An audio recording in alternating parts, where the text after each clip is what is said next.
کئی لوگوں کے مسلسل میسیجز سوشل میڈیا پر بے قراری اور بے چینی دیکھی جا رہی ہے، اور سب کی طرف سے سوال ہماری طرف آتے ہیں کہ کیا کرنا چاہیے، کیا کرنا چاہیے۔ کبھی حضور پاک کے نام پر گستاخی، کبھی قرآن پاک کو لے کر اسلام کو، مسجدوں کو، یہ پورا کا پورا ایک دجالی نظام ایکٹیو ہو گیا ہے۔ سب کے سب ہاتھ دھو کر پیچھے پڑے ہیں، ان کا ٹارگٹ صرف اسلام اور مسلمان ہے۔ کیا ہوگا ہمارا؟ یہ پوری طاقتیں جھونک دیں گے ابھی ہندوستان میں۔ رولنگ پارٹی ان کی ہے، حکومت ان کی ہے، ڈپارٹمنٹ بھی ان کی طرف سے، ساری طاقت و قوت، دولت، سب سیاست ان کے پاس ہے۔ ان غریب نہتے مسلمانوں کا مستقبل کیا ہوگا؟ قرآن کی آیت میں نے اسی لیے پڑھی خطبے کے بعد، اللہ فرماتا ہے یریدون لیطفئوا نور اللہ بافواہہم، کچھ خبیث یہ چاہتے ہیں کہ اپنے منہ کے پھونکوں سے اللہ کے چراغ کو بجھا دیں۔ لوگ یہ چاہتے ہیں کہ اپنے منہ کے پھونک سے اللہ کے چراغ کو بجھا دیں۔ اللہ کا چراغ اسلام ہے، اور اللہ فرماتا ہے واللہ متم نورہ، اور اللہ اپنے نور کو مکمل کر کے رہے گا۔ یہ دین پوری دنیا پر غالب آ کر رہے گا، چاہے تمہیں پسند ہو یا نہ ہو۔ کیا بات، بے شک بے شک، سبحان اللہ سبحان۔ نفرت میں تم کڑتے رہو، جلتے رہو، لیکن اسلام کی فطرت میں قدرت نے وہ لچک دی ہے، جتنا ہی دباؤ گے اتنا ہی وہ ابھرے گا۔ اے میرے غیور نوجوانوں، جو بے قراری کے عالم میں جی رہے ہیں، جو سراسیمگی تمہارے درمیان پھیلی ہے، جو ڈر اور خوف کے ماحول میں تمہیں آج جس کیفیت نے مبتلا کیا ہے، میں ایک بات عرض کروں گا، کچھ نہیں ہونا ہے۔ اسلام کا کچھ نہیں بگڑے گا، میرے رسول کی ذات کا کچھ نہیں ہونا ہے۔ ایک نقطہ بھی عیب کا میرے آقا کی ذات پر نہیں آنا ہے، اور نہ ہی قرآن کا کوئی حرف بدلنا ہے، نہ ہی رب ذوالجلال کی طاقت و قوت کے ایک ہلکے ذرے تک بھی ان دنیا کے کمینوں کو پہنچنا ہے۔ کچھ نہیں ہونا ہے۔ جو کچھ بھی ہو رہا ہے یہ ہمارے اور تمہارے امتحان کا وقت ہے۔ جو کچھ بھی ہو رہا ہے یہ ہماری آزمائش، ورنہ اسلام وہ کسی کھیتی میں اگنے والا چھوٹا پودا نہیں ہے جسے کوئی بھی پکڑ کے ہلا دے۔ اسلام اس عظیم درخت کا نام ہے جس کی جڑیں تحت الثری میں، شاخیں اوج ثریا پر ہے۔ اس کا تنا تو دور کی بات، اس کا پتہ نہیں ہلا سکتے، اور ہر زمانے میں اسلام کو مقابلوں سے، منکرین سے اور دشمنوں سے مقابلہ رہا ہے، لیکن ہر دور میں اسلام پھلتا پھولتا رہا ہے۔ اور آج بھی کان کھول کر کے سن لے وہ ظالم، تم پوری طاقتیں لے کر کے بھی میرے اس دین کا کچھ نہ کر سکو گے۔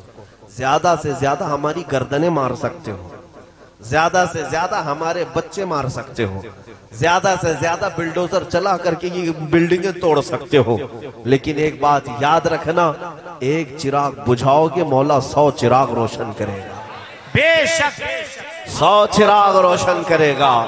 اور ہمارا معاملہ تو یہ ہے میرے عزیزوں، میں ڈر اور خوف سے تمہیں نکالنے کے لیے بات کر رہا ہوں۔ ڈر اور خوف سنیوں کو تو زیب دیتا بھی نہیں جی، اور جس کے نگہبان اعلیٰ حضرت ہو اور وہ اپنے درس میں یہ ہم سب کو سمجھاتے بھی ہوں، خوف نہ رکھ رضا ذرا تو ہے عبد مصطفیٰ، خوف نہ رکھ رضا ذرا تو ہے عبد مصطفیٰ، تیرے لیے امان ہے، تیرے لیے امان ہے۔ نعرہ تکبیر، نعرہ رسالت، نعرہ غوثیت، مسلک اعلیٰ حضرت، کلام اعلیٰ حضرت۔ عزیزوں، سنیوں کو تو ڈر زیب نہیں دیتا۔ اور پھر میں آخری جملہ یہ اس ڈر اور خوف کے لیے جو استعمال کیا جاتا ہے اس کی بھی وضاحت کر دوں۔ ہمارے بچے اب سنبھل چکے ہیں الحمدللہ۔ میں نے ہر شہر میں آج دیکھا ہے، ہندوستان بھر کے تقریباً 22 اسٹیٹ میں میں تقریباً 4-5 مہینے میں جا کر آیا، کئی شہروں میں نوجوان بچوں کو میں نے دیکھا ہے کہ وہ محمد عربی کا شعر زندہ ہو رہا ہے۔ نبی اکرم صلی اللہ تعالی علیہ وسلم کے غلام اور وفادار اب بیدار ہو رہے ہیں، اس لیے کہ دنیا جب ڈراتی ہے تو کس بات سے ڈراتی ہے؟ موت سے ڈراتی ہے، پھانسی سے ڈراتی ہے۔ یہی چیزیں ہیں جو ڈر کی ہیں دنیا میں۔ اے میرے عزیزوں، کیا آپ نہیں دیکھ رہے ان برساتی کیڑوں کو کبھی مسجدوں کے باہر آ کر تلواریں لہرا کر چاقو چھری دکھا کر ڈرائے، اور مجھے حیرت ہوتی ہے اس قوم کو یہ تلواریں لہرا کر دکھا رہے ہیں جو 1400 سال سے کربلا سنتی آ رہی ہے۔ اللہ اللہ اللہ اللہ، الحمدللہ ہمارا ہر بچہ یہ جانتا ہے۔ تاج الشریعہ، توجہ، تاج الشریعہ، تاج الشریعہ، تاج الشریعہ، تاج الشریعہ، تاج الشریعہ، تاج الشریعہ، تاج الشریعہ، زندہ باد، زندہ باد، اللہ اکبر، بہت اچھا ہے، زندہ باد، سبحان اللہ۔ اب آپ حضرات پوری تقریر سن لے، ہونے کے بعد سب ایک ساتھ نعرے لگیں۔ آپ لوگ نعرے زیادہ لگاتے ہیں اور ظاہر سی بات ہے سنیوں کے ہی ہاں یہ ماحول ہے کہ نعرہ تکبیر اور نعرہ رسالت میں ہمارے ہاں وہ اثر ہے جس کو اقبال نے کہا تھا۔ ہاں بات سچی ہے، وہ ہمارے انہی جوانوں کا نعرہ ہے جس کے لیے اقبال کہا تھا، کفر دم توڑ دے گا ٹوٹی ہوئی شمشیر کے ساتھ، کفر دم توڑ دے گا ٹوٹی ہوئی شمشیر کے ساتھ، گر تم نکل آ جاؤ ایک بار نعرہ تکبیر کے ساتھ۔ ہاں یہ ہمارے نعروں کا اثر ہے۔ میں جو بات عرض کر رہا تھا آپ توجہ سے سن لیں۔ دنیا کے پاس سب سے زیادہ ڈرانے کے لیے جو چیز ہوتی ہے وہ موت ہے۔ تمہاری موت، تمہاری پھانسی، تمہاری سزائے موت، یہی تمام چیزیں ہیں۔ لیکن میرے عزیزوں، نوجوانوں، میرے بچوں، آپ سے یہ بات میں عرض کرنا چاہوں گا، موت تو آنی ہے، اس بات میں کسی کو اختلاف نہیں۔ آج یا کل ملک الموت ہمارے گھر بھی آنے ہیں۔ پاؤں رگڑ کر کے اپنے بستر پر یا ہاسپٹل پر مر جانے سے تو بہتر ہے میرے مصطفیٰ کی عزت پر قربان ہو جائے۔ اس سے بہتر موت کیا ہو سکتی ہے؟ ہاں ادھر موت آئے تو سمجھ میں نہیں آتا کوما میں آئی کہ کینسر میں آئی کہ کس میں آئی، لیکن حضور کی محبت میں آئے تو اتنا تو پکا ہے کہ روح نکلنے سے پہلے سرہانے وہ ضرور تشریف لاتے ہیں، وہ ضرور تشریف لاتے ہیں۔ تو موت کا ڈر اور موت کا خوف اپنے سینے سے نکالو اور پھر ببانگے دہل یہ دنیا کو بتاؤ کہ اسے موت سے ڈراؤ جو جینا چاہتا ہے، جسے جینے کا شوق ہے اسے موت سے ڈرانا چاہیے۔ اور ہم تو روز رات اس انتظار میں سوتے ہیں کہ اگر روح نکلی تو میرے مصطفیٰ کا دیدار ہو جائے۔ ہم قبر میں بھی جاتے ہیں تو نبی اکرم صلی اللہ تعالیٰ علیہ وسلم کے دیدار کی غرض لے کر کے جاتے ہیں۔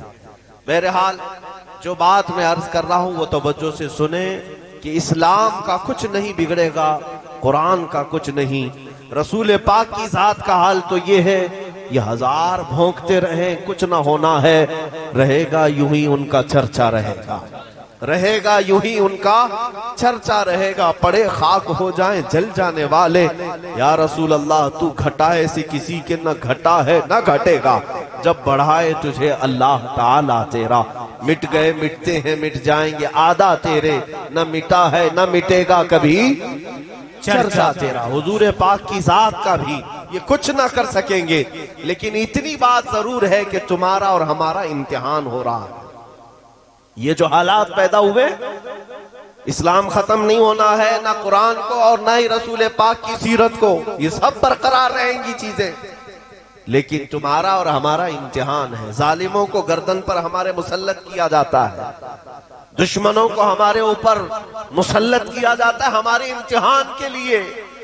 اب ان کا انجام کیا ہوگا وہ تو دنیا دیکھے گی، لیکن اے میرے عزیزو اس امتحان کی گھڑی میں اب یہ دیکھا جائے گا کہ بغیر صرف اور صرف ٹوپی اور داڑھی کے نام پر مسلمان ہے یا پھر حقیقت میں اپنی جان سے حضور کے لیے قربان ہے۔ ہاں اب یہ سب آپ کو ایک سال کے اندر دیکھنا بڑے بڑے چہرے سامنے آنے لگ جائیں گے۔ یہ امتحان کی گھڑی اس لیے آئی ہے کہ یہ پتہ لگ جائے کہ اس جماعت میں کتنے کھرے ہیں اور کتنے کھوٹے ہیں۔ حضور پاک صلی اللہ تعالیٰ علیہ وسلم کی ناموس کے لیے، قرآن کی عظمت کے لیے اور اسلام کی بلندی کے لیے ان حالات میں وہی ڈٹا رہے گا، وہی جمع رہے گا جو کھرا ہوگا، اور جو اندر سے کھوٹا ہے وہ جلدی سے پارٹی بدل لے گا۔ ہاں آج پارٹی بدلنے کا زمانہ ہے، فوراً ادھر گنگوتری میں چلے جائیں، نہا لیں اور سب گناہ پاک ہو جائیں گے ان کے عقیدے کے اعتبار سے۔